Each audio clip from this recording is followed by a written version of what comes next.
So previously what I told you about stress and strain, where we had an object being pulled, I'm talking about tensile stress and strain here, but yeah.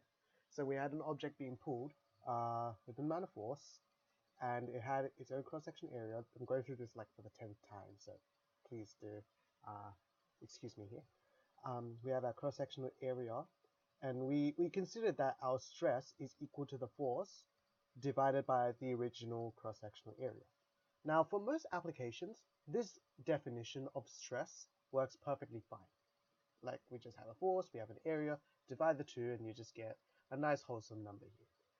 But if you think in a very, very technical sense, when we start pulling this specimen out, it extends, right? Because it extends, the volume must stay the same, and so the area must decrease a little. Just a little bit, because the extension generally isn't that much. You can imagine more like a rubber band, and you might have seen this, where if you pull it, then it kind of, as I did earlier with that video about Poisson's ratio and lateral strain, works almost the same way.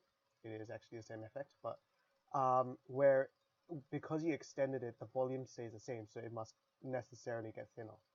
So the cross-sectional area gets smaller. So in this idea, considering the original cross-sectional area is a slight approximation in what we're doing in our calculations. So if we wanted to go in a very technical sense, we can define a new true strain.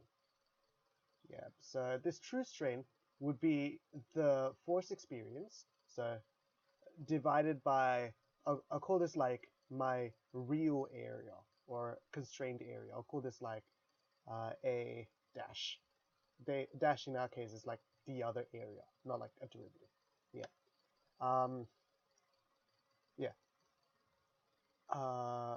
Now with this, what we can do is we're going to try to create a formula for true strain, true stress, and we're going to get true strain, depending on this original stress.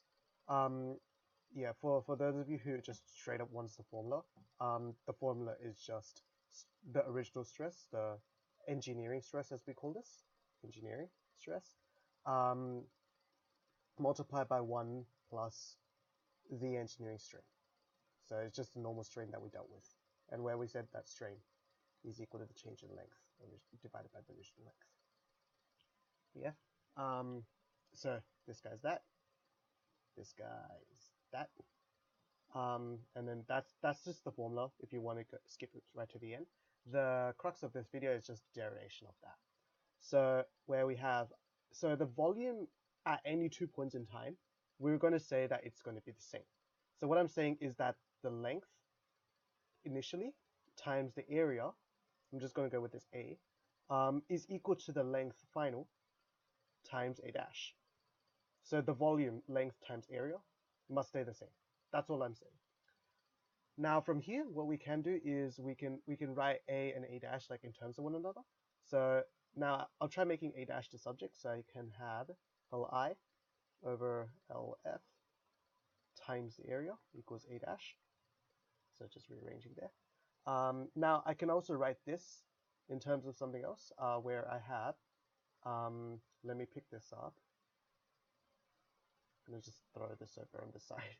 So where instead, now I want to plug it into my true stress formula, equals F over, and then A dash, just sub that in. So that's Li over Lf A.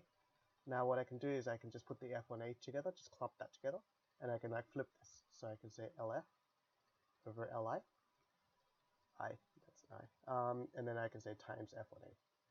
Now the F on A is just the original, the engineering stress, easy to mix these up, times, now this guy, I can write Lf equal to Li plus like that change in length.